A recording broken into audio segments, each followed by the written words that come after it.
Everyone, আসসালামু আলাইকুম। সবাই কেমন আছে? আশা করি কাছে এবং দূরে যে যেখানে আসো ভালো আছো, সুস্থ আছো। তো আলহামদুলিল্লাহ আমরাও ভালো আছি। তো চলে আসলাম প্রতিদিনের মতো একটা নতুন ব্লগ নিয়ে।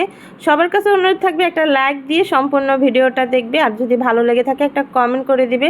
আর নতুন বন্ধুরা হয়ে থাকলে অবশ্যই আমার চ্যানেলটা সাবস্ক্রাইব করে দিবা নিত্য নতুন ভিডিও দেখার জন্য।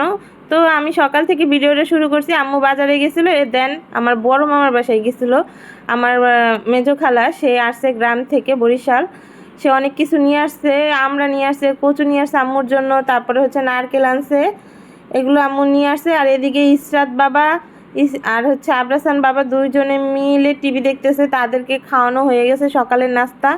আম্মু কিন্তু আজকে দেরি করে আসছে, যেহেতু বোনের সাথে দেখা হয়েছে, বাজার করে আসতে দেরি হয়ে গেছে। এখন আমি তাড়াতাড়ি রান্না বসাই দিব। ওরা দুজন কিন্তু হাই দিতেছে, ক্যামেরা অন করা দেখছে। এখন এই যে তারা দুই শাশুড়ি বউ মিলে তরকারি সব কুটে রাখছে, এখন আমি রান্না করব।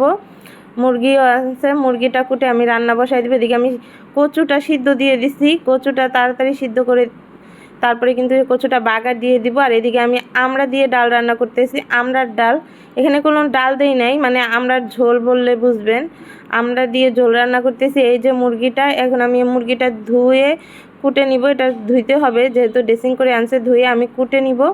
তারপরে কিন্তু মুরগিটাও বসায় দিব রান্না। তো এই যে আমি মুরগিটা সুন্দরভাবে কুটে তারপরে কিন্তু রান্না বসায় দেওয়ার জন্য রেডি করতেছি। অর্ধেক নিছি আর অর্ধেক রেখে দিছি, অনেক বড় মুরগি ছিল। পেঁয়াজ দিলাম, আর এখানে আদা বাটা, রসুন বাটা আর জিরা বাটা।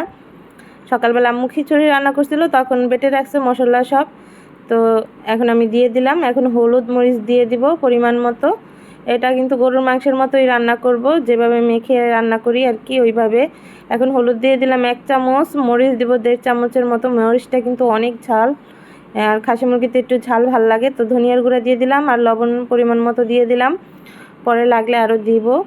এখন ভালোভাবে তেল দিয়ে মাংসটা মাখায় রাখিয়ে দিব 10 মিনিটের মতো, তারপরে চুলায় দিয়ে দিব। এখন আমি তেলটা দিয়ে দিতেছি। আপনারা কিভাবে রান্না করেন অবশ্যই কমেন্ট করে জানিয়ে দিবেন বন্ধুরা, আপুরা, ভাইয়ারা, যারা যারা আমার ভিডিওটা দেখতেছো সবাই কষ্ট করে কিন্তু একটা লাইক দিয়ে দিবা। আর নতুন হয়ে থাকলে কিন্তু আমার চ্যানেলটা সাবস্ক্রাইব করে দিবা। একজন আরেকজনকে সাপোর্ট করবা, অবশ্যই সামনে এগিয়ে যেতে পারবো আমরা সবাই। এত কষ্ট করে ভিডিও করি তোমাদের জন্য, অবশ্যই সম্পূর্ণ ভিডিওটা দেখবা। তো আমার মাখা হয়ে গেছে, এখন আমি হাতটা একটু ধুয়ে পানি দিয়ে দিব। এমনি পানি দিব না, হাত ধোয়া পানি যতটুকু দিছে অতটুকুই, পরে কষায়ে কিন্তু পানি দিব। তো এখন আমি এটা ঢেকে রেখে দিব 10 মিনিটের মতো।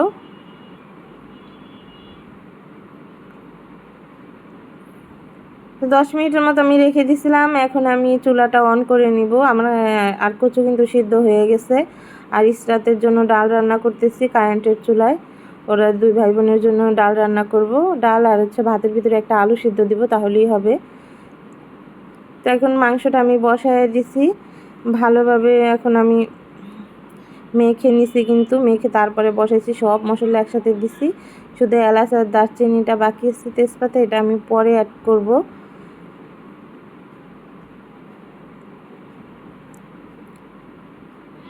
আর এদিকে আম্মু আলাদাভাবে মুরগির পা, তারপরে কলিজা, তারপরে মাথা কিনে আনছে এখানে 100 টাকা দিয়ে। এগুলো আর কি মাংসের সাথে দিব।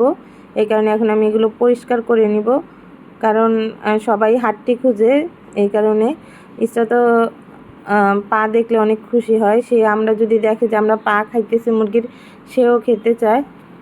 তো এই কারণে আম্মু আবার আলাদা করে পা কিনে আনছে। তো ওগুলো আমি পরিষ্কার করে তারপরে কিন্তু ওগুলো মাংসের সাথে দিয়ে দিব। এখন দেখেন আমার মাংসটা কিন্তু ফুটে উঠছে প্রায়। আমি কিন্তু এই পানিতে কষায় নিব। অনেক পানি বের হয়েছে মাংস থেকে, আমি কিন্তু কোনো পানি দেই নাই, ওই পানিতেই হইতেছে। এই পানিতেই এক কষানি হয়ে যাবে। আর আমি এদিকে কলিজাটা সিদ্ধ করে নিব, পাটাও সিদ্ধ করে নিছি আগে। আর এদিকে এই যে ইসরাতের জন্য ডাল রান্না হয়ে গেছে, বাগার দিয়ে দিছি। আর এদিকে আমার ভাই দুধ দিয়ে আসছে, সে আসার সময় দেখছে শাক, শাক দেখে তার পছন্দ হয়েছে, সে 1 মুঠা শাক নিয়ে আসছে আর দুধ নিয়ে আসছে 2 কেজির মতো।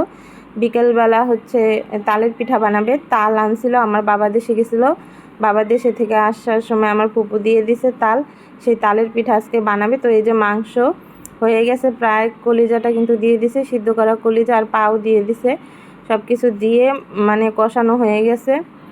এই যে মাংসটা হয়ে গেছে, আমি আপনাদের আর মাঝখানে ভিডিওতে দেখাইতে পারলাম না।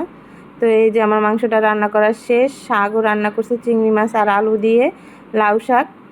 আর হচ্ছে ডাল, এই যে ডাল, আর এমনি তো ডাল রান্না করছে। এই যে আমি এখন ইসরাতকে খাওয়াইতে নিয়ে যাইতেছি। এখানে কলিজা নিছি আর হচ্ছে ভাত আর ডাল আর আলু। এই যে সে বসে আছে গোসল করে, তো এখন তাকে খাওয়াবো আমি।